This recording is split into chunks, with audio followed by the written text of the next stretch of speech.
Bansal, Biology and Medicine videos by Sphere Institute. If you like my work, please keep sharing, keep posting and also subscribe to my channel. Thank you so much. तो students आज हम epistasis complementary supplementary के gene सारा concept cover up कर चुके हैं. हमने gene interactions check कर लिए जिसमें हमने इंटर एंड इंटराजेनिक इंटरैक्शंस की थी. ओके उसके बाद में नेक्स्ट हमारे पास एक इम्पॉर्टेंट टॉपिक आ रहा है that is known as quantitative inheritance, जिसे एक और नाम दिया जाता है. The name is polygenic inheritance.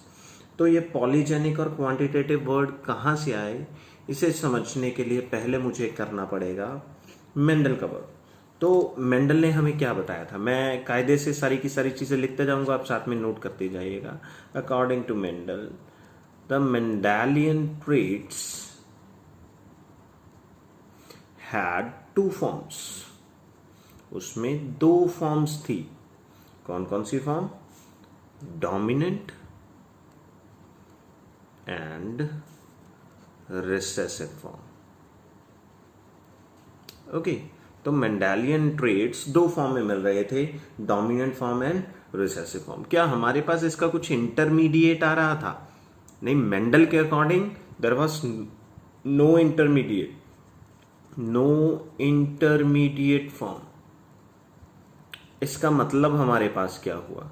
इसका सीधा सीधा मतलब बनता है चीजें या तो टॉल थी या चीजें शॉर्ट थी, या हम कहें या तो चीजें राउंड थी या चीजें रिंकल्ड थी, रिंकल्ड. ओके तो ये था मेंडलिज्म. तो अगर किसी ट्रेट की सिर्फ दो ही अल्टरनेटिंग फॉर्म हो तो वो क्वालिटी वाइज जज किया जाता है. या तो चीज क्वालिटी में टॉल होगी या चीज क्वालिटी में शॉर्ट होगी. That's it. आप कहेंगे कि आपकी क्वालिटी क्या है, आप अच्छा लिखते हैं या बुरा लिखते हैं, आपकी हाइट लंबी है या छोटी है, उसमें कुछ मेजरमेंट नहीं आ रहा है. तो ऐसे ट्रेट्स जिनकी सिर्फ दो अल्टरनेटिव फॉर्म्स होती हैं, that is dominant and recessive, they are called as qualitative traits, क्योंकि इनकी इंटरमीडिएट फॉर्म्स नहीं होती हैं. तो मैं नो इंटरमीडिएट फॉर्म से पॉइंट निकालता हूं. Traits having only alternating forms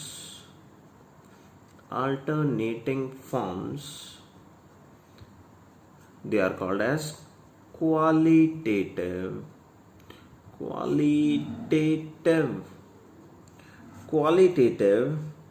traits. Okay और ये हमारे पास ये जो ट्रेट है ये सिंगल पेयर ऑफ जीन से हमारे पास कंट्रोल्ड होते हैं. दे आर कंट्रोल्ड बाय, एक ही जीन के तो दो हमारे पास अलील होते हैं, तो एक ही कैरेक्टर के दो ट्रेट होते हैं. तो they are controlled by single pair of genes. तो ऐसी इनहेरिटेंस को नाम दिया जाएगा मोनोजेनिक इनहेरिटेंस. मोनो मतलब सिंगल, जेनिक मतलब जीन.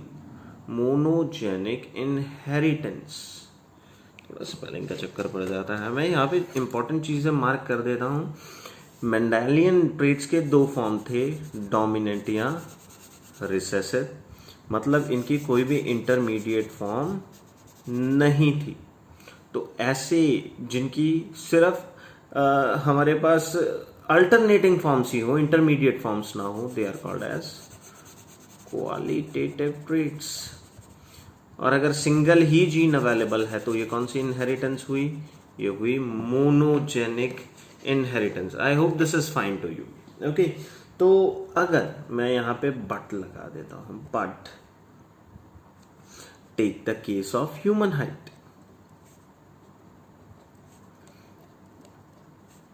अगर हम ह्यूमन हाइट का कॉन्सेप्ट लें, हमारे पास 4 फीट से लेके जनरली 4-4.5 फीट से हमारे पास रेंज स्टार्ट हो जाती है.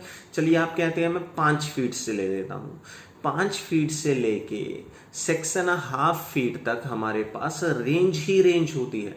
किसी की हाइट अगर पूछी जाए तो वो कहेगा 5 फीट 9 इंचेस. कोई कहेगा 5 फीट 9.5 इंच। तो हमारे पास बहुत सारी वैरायटी है हाइट में। हमारे पास ह्यूमन में ये नहीं है कि या तो सीधा 6.5 फीट का होगा या सीधा 5 फीट का होगा। इसके बीच में हमारे पास इंटरमीडिएट फॉर्म्स भी हैं। मेंडल के केस में नहीं थी, लेकिन अब हमारे पास इंटरमीडिएट फॉर्म है। Take the case of human height. If we take the case of human height which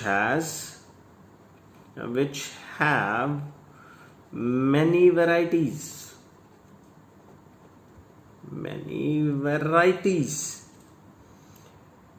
okay, कहाँ की varieties? between two extremes। दो एक्सट्रीम कौन से हो गए?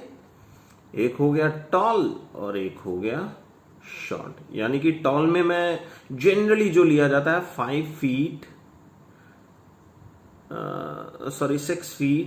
6 इंचेस, यहां पे मैं ले लेता हूं 5 फीट।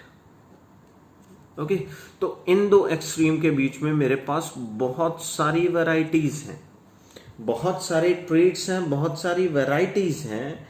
ऐसे ट्रेड जो कि थोड़े बहुत या काफी सारे वेरिएशन के साथ मिलते हैं, उसमें क्वालिटी जज नहीं की जाती, उसमें चेक की जाती है क्वांटिटी। क्वांटिटी मतलब कितने इंचेस एड अप हो गए। जैसे सपोज मैं कहूं 5 फीट में 60 इंचेस होते हैं, 5 फीट 1 इंच में 61 इंचेस हो जाएंगे, देन 62 इंचेस हो जाएंगे। अब हम क्वालिटी मेजर नहीं कर रहे हैं, हम मेजर कर रहे हैं quantity. So such traits, human height जैसे जो हमारे पास होते हैं character, such traits which have a lot of intermediate forms are measured in, यहां पे मैंने लंबी सी लाइन लिखी नहीं, such traits which have many intermediate forms are measured in quantitative form. तो इसी वजह से इस इनहेरिटेंस का नाम क्या हो जाएगा? इसका नाम हो जाएगा क्वांटिटेटिव इनहेरिटेंस। अगर आप सिर्फ दो एक्सट्रीम्स को चेक करें, इनहेरिटेंस, सॉरी एग्जांपल में थोड़ी दिक्कत हो गई। अगर हम सिर्फ दो एक्सट्रीम को चेक करें तो सिर्फ दो एक्सट्रीम एक सिंगल पेयर ऑफ जीन से ही कंट्रोल्ड होंगे। ओके, तो वो हो जाएगी मोनोजेनिक इनहेरिटेंस, और इसी के साथ उसमें सिर्फ क्वालिटी चेक की जाएगी, वेदर इट इज टॉल और शॉर्ट, तो वो क्वालिटेटिव इनहेरिटेंस हो गई। अब यहाँ पे हमारे पास कुछ ऐसे ट्रेट आ गए जिसमें बहुत सारी वैरायटी है। देयर आर मेनी, अब मुझे लिखना ही पड़ेगा, मेनी इंटरमीडिएट फॉर्म्स, और बहुत सारे इंटरमीडिएट फॉर्म अगर इन्वॉल्व हैं तब मेरे पास जो जीन्स इन्वॉल्व होंगे वो सिंगल पेयर ऑफ जीन से ज्यादा होंगे। इंटरमीडिएट फॉर्म ज्यादा है, इसी वजह से मैं क्वांटिटी चेक कर रहा हूं। और अगर इंटरमीडिएट फॉर्म इतनी ही ज्यादा है, then there must be, if traits are many,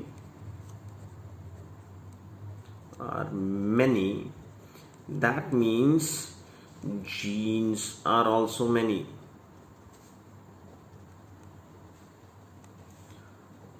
और अगर बहुत सारे जीन इन्वॉल्व हैं तो उसे कहा जाएगा polygenic inheritance. I hope this whole make sense. आपको ये समझ में आया होगा। मैं रिपीट करता हूं, मेंडल के जो ट्रेड थे उसमें दो ही फॉर्म्स थी, डोमिनेंट फॉर्म या रिसेसिव फॉर्म, कोई इंटरमीडिएट फॉर्म नहीं थी। आप सिर्फ एक्सट्रीम्स चेक कर रहे हैं, या तो चीजें टॉल हैं या शॉर्ट हैं, तो आप क्वालिटी चेक कर रहे हैं। क्वांटिटी तो इसमें है ही नहीं, क्योंकि दो ही एक्सट्रीम हो गए, बीच की तो इंटरमीडिएट फॉर्म है ही नहीं। तो ऐसे केस में जब हमारे पास दो ही इंटरमीडिएट फॉर्म है, दो फॉर्म तो एक ही जीन से कंट्रोल हो जाएंगी ना, तो केस बन जाएगा मोनोजेनिक इनहेरिटेंस का। लेकिन ह्यूमन हाइट जैसा केस अगर पढ़ें, उसमें बहुत सारे इंटरमीडिएट फॉर्म है। अगर इंटरमीडिएट फॉर्म इतनी ज्यादा है तो जीन्स भी ज्यादा होंगे। और अगर मेरे पास मेजरेबल अमाउंट के अंदर क्वांटिटी आ रही है, एक्सप्रेशन आ रहा है, तो वो क्वांटिटेटिव इनहेरिटेंस हो जाएगा। और ज्यादा जीन के इन्वॉल्वमेंट की वजह से इसे पॉलीजेनिक इनहेरिटेंस कहा जाएगा। तो इस केस में जो कंट्रीब्यूटिंग हमारे पास ट्रेट को, जो ट्रेट के एक्सप्रेशन को कंट्रीब्यूट करेंगे जीन्स, उन्हें कंट्रीब्यूटिंग जीन कहा जाएगा, और जो नहीं करेंगे they are called as recessive polygenes. Okay, तो ऐसी चीजें डिस्कसेबल नहीं होती हैं। इसके बाद में मैं आपको एक क्रॉस के थ्रू ये चीज एक्सप्लेन करके बताऊंगा। तो चलिए क्रॉस को वर्कआउट करते हैं। क्रॉस में हमारे पास सबसे पहले है, इसे सबसे पहले रिपोर्ट किसने किया था? हमारे पास साइंटिस्ट थे दो, एल एंड ईस्ट। इन्होंने इसका क्लू दिया था, किसका? पॉलीजेनिक इनहेरिटेंस का। किसमें? In the kernel colour of wheat.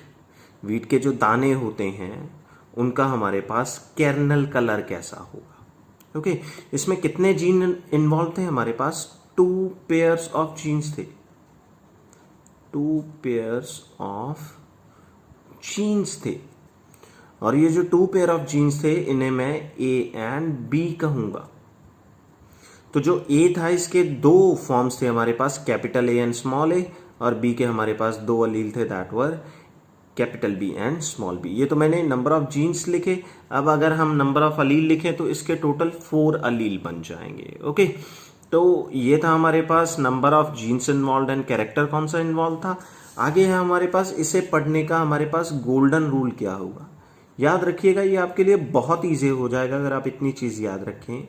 जब आपके पास 4 की 4 डोमिनेंट फॉर्म लिखी होंगी, तब आपके पास जो कलर है वो बहुत ही रेड होगा, डार्क रेड।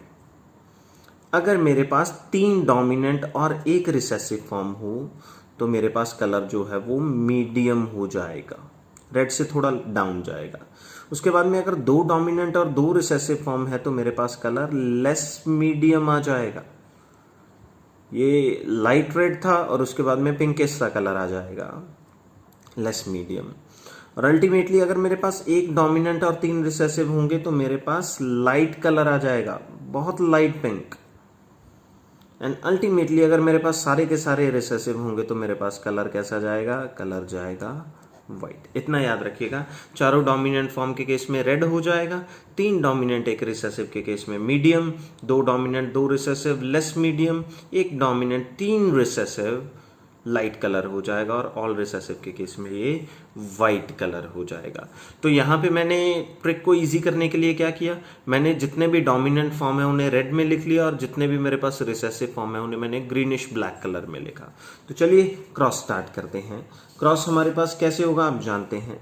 सबसे पहले हमारे पास, मैं क्रॉस ड्रॉ कर देता हूँ। यहाँ पे मेरे पास है AABB, चारों डोमिनेंट फॉर्म है, तो ये रेड केर्नल का है, रेड केर्नल वीट का है। इसका क्रॉस करवाया गया किसके साथ? स्मॉल ए स्मॉल ए स्मॉल बी स्मॉल बी। चारों रिसेसिव है, तो कलर कैसा होगा?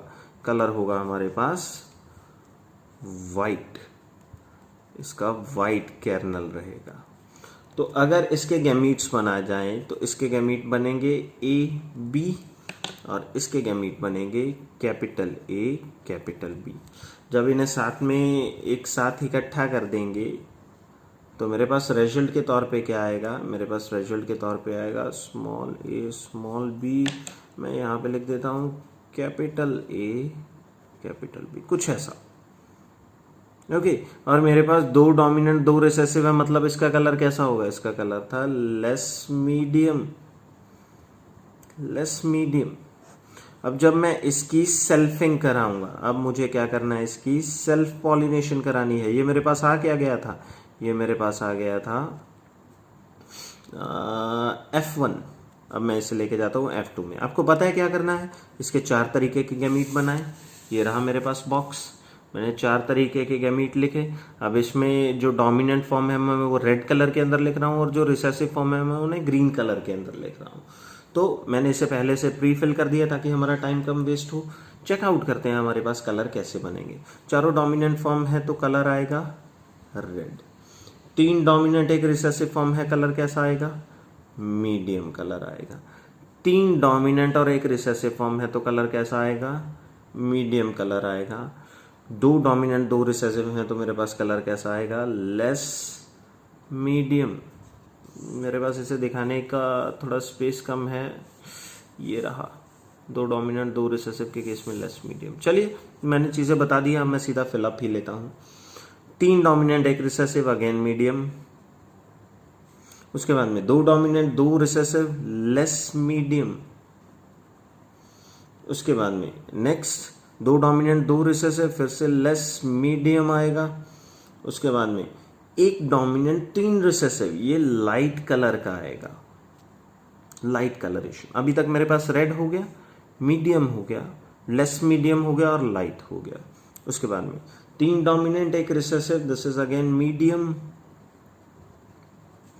उसके बाद में नेक्स्ट है मेरे पास 2 डोमिनेंट 2 रिसेसिव, यानी कि ये हो जाएगा लेस मीडियम। नेक्स्ट है मेरे पास 2 dominant 2 recessive, it is again less medium. Then we have 3 recessive and 1 dominant, that is light in colour, जैसा कि इसके ऊपर वाला काउंटर पार्ट था। उसके बाद में ये फिर से हो जाएगा लेस मीडियम। ये कैसा हो जाएगा हमारे पास, ये हो जाएगा लाइट कलर में। ये भी कैसा हो जाएगा, लाइट कलर में। और ये कैसा हो जाएगा, ये बिल्कुल वाइट हो जाएगा। तो अगर हम रेशो को चेकआउट करें, मेरे पास रेशो कैसी आती है, मुझे चेक करना है मेरे पास डार्क रेड कितने हैं, डार्क रेड। इसे रेशो दूंगा मैं किसके साथ, मीडियम के साथ। मीडियम के साथ रेशो बनाऊंगा मैं किसकी, मीडियम के बाद है मेरे पास लेस मीडियम। लेस मीडियम के साथ आ रहा है लाइट, और लाइट के साथ आ रहा है वाइट। तो जरा चेकआउट करते हैं, मेरे पास रेड कितने हैं। सबसे पहले मुझे चेक करने हैं मेरे पास रेड कितने हैं। ये रहा मेरे पास सबसे पहला रेड कलर वाला। कितने आए हैं हमारे पास red, there is just 1, only 1 in colour. उसके बाद में नेक्स्ट आता है मेरे पास मीडियम सा कलर। मैं थोड़ा सा लाइट कलरेशन उठाता हूं, medium medium medium, again we have medium again. Okay, अब तक तो आपने काउंट कर लिए होंगे मेरे पास मीडियम कितने हैं, 4, और रेड कितने हो गए हैं, जस्ट 1। तो मैं यहाँ पे बॉटम पे मीडियम का देता हूँ, they are 4 in colour. Less medium check करते हैं। लेस मीडियम में मेरे पास पिंकिश कलर है, लेस मीडियम 2, 3, 4, 5, 6। मेरे पास ये टोटल कितने हो गए, 6 हो गए। उसके बाद में लाइट कलरेशन पे चलते हैं। मेरे पास लाइट कलरेशन को रिप्रेजेंट करने के लिए कलर है light colour, light colour, light colour, light colour again. तो मेरे पास 4 फिर से हैं जो कि लाइट कलर में है। और अगर मेरे पास लास्ट वाइट देखा जाए तो ये 1 होता है। तो रेशियो कितनी है, 1 4 6 4 1। ये तब है मेरे पास जब जीन कितने काम कर रहे हैं, there are 2 pairs of genes. एक काम कीजिएगा, खुद से वर्कआउट कीजिएगा, नेक्स्ट टाइम आप लीजिएगा 3 पेयर्स ऑफ जीन्स। जब आप 3 पेयर ऑफ जीन्स लेते हैं तब आपने मुझे क्या करना है, उसकी फिनोटाइप वर्कआउट करके बतानी है। कोई भी कैरेक्टर उठा लीजिएगा, चाहे यही उठा लीजिएगा, आपने मुझे मेरे व्हाट्सएप ग्रुप के ऊपर ये जो 3 पेयर ऑफ जीन उठाएं तो कितनी रेशोज आएंगी हमारे पास, रेशो क्या होगी, ये आपने मुझे वर्कआउट करके बताना है। तो ये था मेरे पास कॉन्सेप्ट पॉलीजेनिक इनहेरिटेंस का। आप देख पा रहे हैं जैसे जैसे मेरे पास नंबर ऑफ डोमिनेंट 1 बढ़ते जा रहे हैं वैसे वैसे मेरे पास इफेक्ट बढ़ता जा रहा है। जैसे जैसे मेरे पास रिसेसिव बढ़ते जा रहे हैं मेरे पास इफेक्ट बहुत ही कम होता जा रहा है। ये जो डोमिनेंट फॉर्म्स हैं दे आर कॉन्ट्रीब्यूटिंग 1, एंड जो कॉन्ट्रीब्यूट नहीं कर रहे हैं they are the recessive ones. Okay, और मैंने आपको इसके बारे में बताया भी था। यहाँ पे हर अलील क्या कर रहा है, हर अलील थोड़ा बहुत यूनिट ऑफ ट्रेट बना रहा है। ईच अलील, मतलब मैं डोमिनेंट की बात कर रहा हूं, इज कॉन्ट्रीब्यूटिंग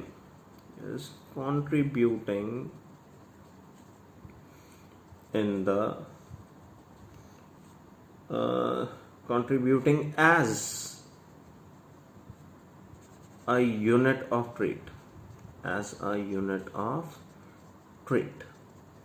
तो जब बहुत सारे अलील्स का इफेक्ट जुड़ जाता है तो उसे क्यूम्यूलेटिव इफेक्ट कहते हैं. They have cumulative effect, additive effect. बहुत सारे अलील्स का, हर अलील अपना कुछ यूनिट कंट्रीब्यूट कर रहा है. सपोज मैं कह दूं किसी इफेक्ट के लिए मेरे पास क्या था, किसी इफेक्ट के लिए मेरे पास 3 अलील थे और तीनों का कंट्रीब्यूशन, 3 डोमिनेंट अलील थे तो तीनों का कंट्रीब्यूशन 33% होगा. 2 डोमिनेंट फॉर्म होंगी तो 66% हो जाएगा. 1 डोमिनेंट फॉर्म होगी तो 33% कलर आ जाएगा. तो जितने डोमिनेंट फॉर्म्स होंगे उतना ही मेरे पास एडिटिव टोटल इफेक्ट बन जाता है. That is the case of quantitative inheritance. Quantity आ रही है, हर अलील कुछ क्वांटिटी ट्रेट की डोनेट कर रहा है. Okay, so that was all. आज के हमारे पास टॉपिक के अंदर इतना ही है. पॉलीजेनिक आपको क्या बताता है? पॉलीजेनिक इनहेरिटेंस आपको बताता है जब हमारे पास बहुत सारे जीन मिलके कॉमन इफेक्ट दे. आपने पिछले लेक्चर्स के अंदर, वीडियो लेक्चर्स के अंदर एक टॉपिक पढ़ा था, प्लियोट्रोपिज्म. What was प्लियोट्रोपिज्म? जब बहुत से जीन मिलके एक इफेक्ट देते हैं, दैट इज पॉलीजेनिक. और जब एक जीन बहुत से इफेक्ट देता है, दैट वाज प्लियोट्रोपिज्म. तो दोनों एक दूसरे के एंटी हो गए. प्लियोट्रोपिज्म आपको बताता है एक जीन कई इफेक्ट देगा. यहाँ पे आपको बताया गया बहुत सारे जीन मिलके एक कॉमन इफेक्ट देंगे और हर जीन का जो डोमिनेंट फॉर्म होगा वो थोड़ा बहुत ट्रेट प्रोड्यूस करेगा, कुछ क्वांटिटी प्रोड्यूस करेगा जो कि सारे जुड़ के एक टोटल इफेक्ट की फॉर्म में सामने आएंगे. So that was all from the polygenic inheritance. इसके बाद में हम लिंकेज का टॉपिक स्टार्ट करेंगे. Till then, thank you so much.